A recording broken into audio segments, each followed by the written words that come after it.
एक समय की बात है, लालगढ़ गांव में चहु के श्री दास हनुमान जी की कृपा की छांव में एक बड़े दयालु सेठ सेठानी श्री भंवरलाल जी एवं जानकी देवी रहते थे।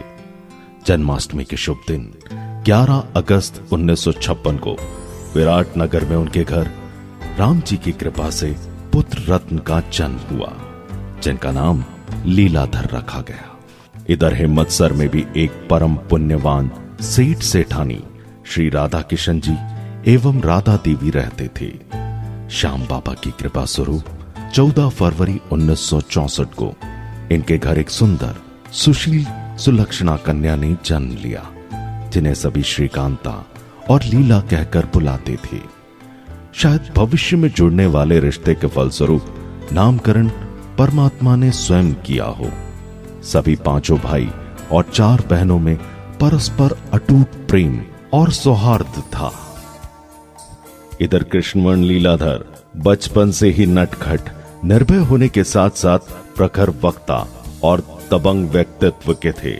सभी 7 भाइयों और 6 बहनों में नैतिक और आध्यात्मिक गुण तो माता पिता द्वारा पूरी तरह से कूट कूट कर भरे गए थे। इसी के परिणाम स्वरूप सुजानगढ़ और नेपाल में पढ़ाई करके युवा होते लीलाधर सभी के चहेते बन गए। भाई तो हमेशा इनके हृदय थे और बहनें आदरणीय। वे स्वभाव से स्पष्ट वक्ता और निर्मल हृदय थे। वे सभी भौतिक और पारिवारिक कार्यों में सदा अग्रणी थे। परिवार और सभी से पूर्ण रूप से कनेक्टेड थे। एक बार किसी से जुड़ने के बाद वो हमेशा उनसे कनेक्टेड रहते थे, जिसका उदाहरण यह है कि 1999 में जोर हार्ट छोड़ने के बाद भी 2021 में उनके जाने के बाद उन्हें जानने वालों का सभी का फोन आना और संवेदना और दुख प्रकट करना। वो पारिवारिक समारोह और कार्यक्रम में ग्रुप वार्ता के बहुत शौकीन थे। नई बढ़िया मूवी देखना, मीठा व्यंजन, रंग बिरंगे कपड़े उनके मुख्य शौक थे। इधर लीला भी अपने पिता के घर शरद पूर्णिमा की चांद की तरह बढ़ने लगी। गृह कार्य में दक्ष, सरल स्वभाव होने के साथ परम रूपवती लीला में समझदारी भी उम्र के साथ साथ बढ़ने लगी। लीला का स्वभाव सरल और मितव्ययी रहा है। घर की नमी बाहर ना दिखे और आए हुए को पूर्ण सम्मान मिले, उनकी आव भगत में कोई कमी ना रहे, ये उनका ध्येय रहा है। ईश्वर में पूर्ण विश्वास और पति अनुगामिनी, ये उनकी चरित्र में पूर्ण विशेषता रही है। अब वह पुण्यमयी घड़ी आई जब लीला और लीलाधर की सगाई पक्की हुई और 27 मई 1979 के दिन दोनों परिणय सूत्र में बंध गए। वो दिन भी क्या दिन थे जब विवाह के बाद पहली बार दोनों ने एक दूसरे को देखा।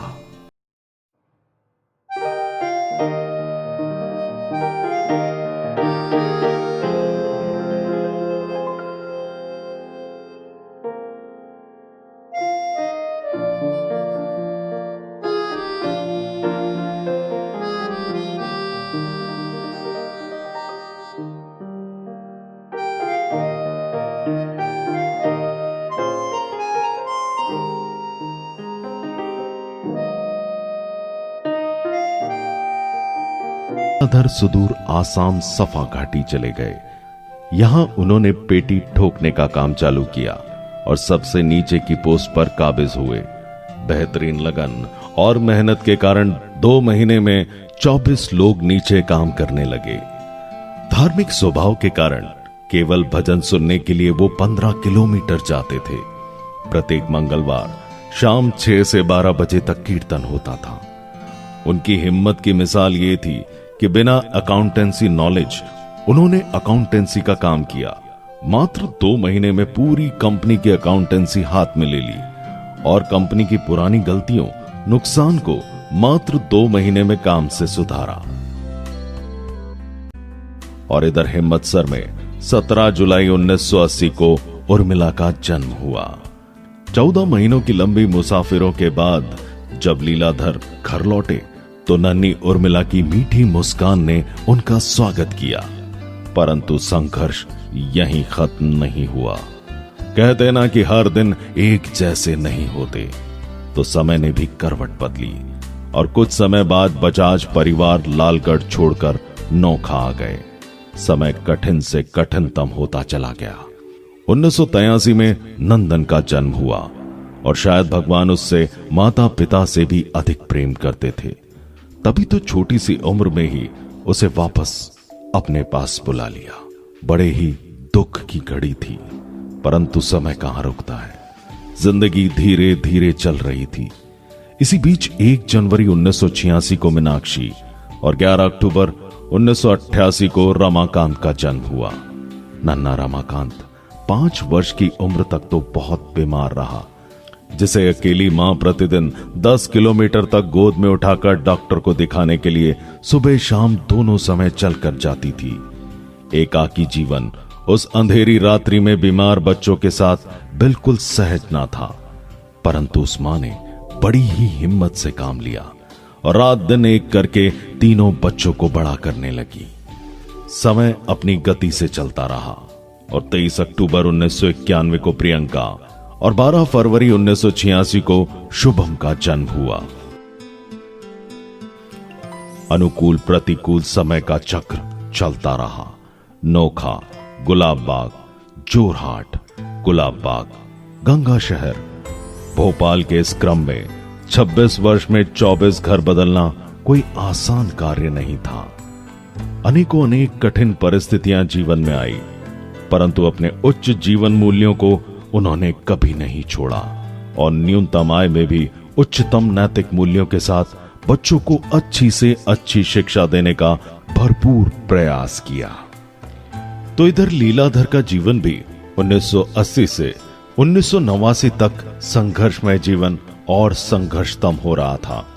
इधर 1982 में उनके दोस्त राम निवास चौधरी के घर में आग लगी और फोन से समाचार किसी के द्वारा मिला तो तुरंत रात 1 बजे साइकिल से 15 किलोमीटर तय करके पहुंचे और बोले, तू तो जीवित है तो नुकसान क्या हुआ है, फिर चल वापस नया काम चालू करते हैं।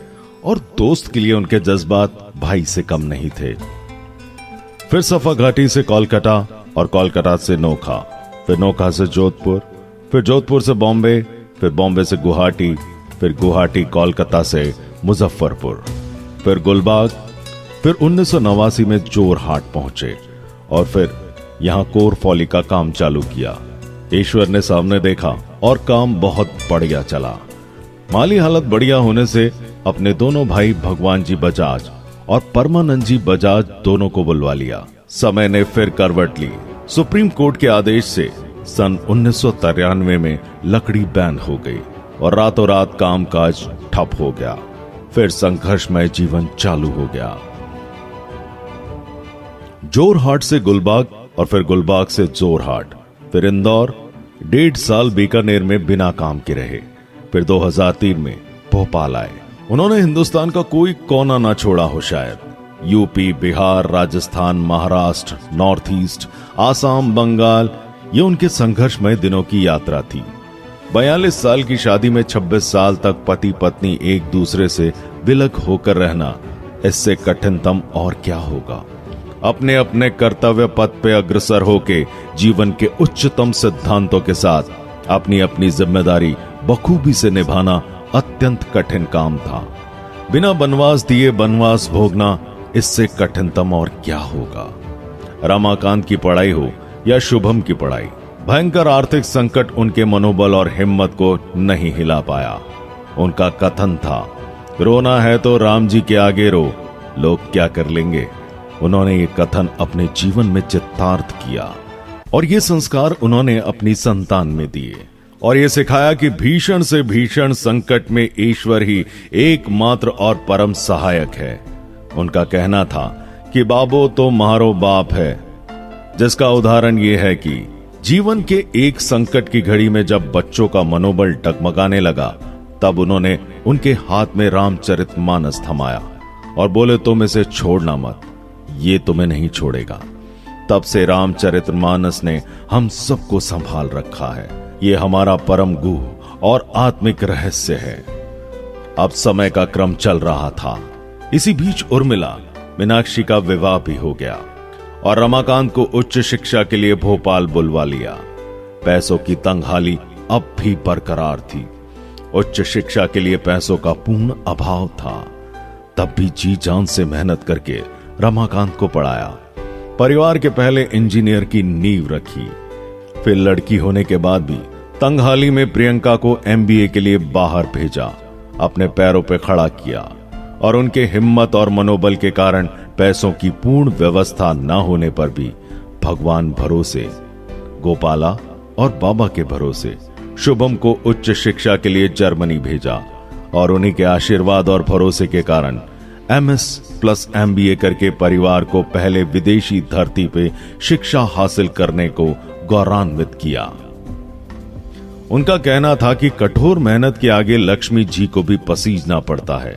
ये उन्होंने अपने जीवन में बखूबी दर्शाया है कि पैसा ना होने के बाद भी पूर्ण उच्च शिक्षा देना उच्च मनोबल और दृढ़ विश्वास के कारण ही संभव है। अब उन्होंने रमाकांत का विवाह भी करवाया और अंबिका घर में आई। रमाकांत के विवाह के 1 वर्ष पहले सालों की लंबी प्रतीक्षा के बाद सपनों का घर भी बन गया। अब अभिमन्यु और राघव भी आ गए जो अपने दादा की जान थे। इसके अलावा जब जब जिसको उनसे जरूरत महसूस हुई तब तब वो उनके लिए खड़े रहे, चाहे भाई, भतीजे, भांजे और साले, दोस्त और कोई भी हो। उनके चरित्र के ढेरों ऐसे उदाहरण हैं जिससे सामान्य व्यक्ति द्वारा जीना संभव नहीं है। ऐसा लगता है मानो संघर्ष के वो मूर्तिमान स्वरूप हों और ईश्वर ने मात्र संघर्ष के लिए ही उन्हें भेजा हो। अब फिर से समय चक्र घूम रहा था और सब कुछ धीरे धीरे सही होता प्रतीत हो रहा था, परंतु अचानक जिंदगी ने कुछ ऐसी उठापटक की कि मानो पूरी दुनिया निशब्द, निस्तेज और वीरान हो गई। 1 मई 2021 को राम जी ने हमेशा के लिए उन्हें अपने पास बुला लिया, परंतु उनका आशीर्वाद, उनके उच्च आदर्श, उच्चतम जीवन मूल्य हमेशा हमारे साथ हैं। उनके भाई, भांजे, भतीजे तो हमेशा से इनके प्रियतम लोगों में रहे हैं। ये सदैव परिवार और मित्रों के लिए तत्पर रहे हैं। जीवन के कठिनतम समय में भी उन्होंने अपना स्वाभिमान नहीं खोया। सरल और स्पष्टवादी व्यवहार उनके चरित्र के अभिन्न अंग था। इसी कारण से सभी उन्हें आज भी याद करते हैं। आज हम भाई बहन जो भी हैं, पापा जी मम्मी के आशीर्वाद, संस्कार और नैतिक मूल्यों के कारण हैं। हम बहन भाई बाबा की कृपा से बहुत भाग्यशाली हैं कि ऐसे माँ बाप हमें मिले और भगवान से प्रार्थना है कि ऐसे माता पिता हर बच्चे को मिले।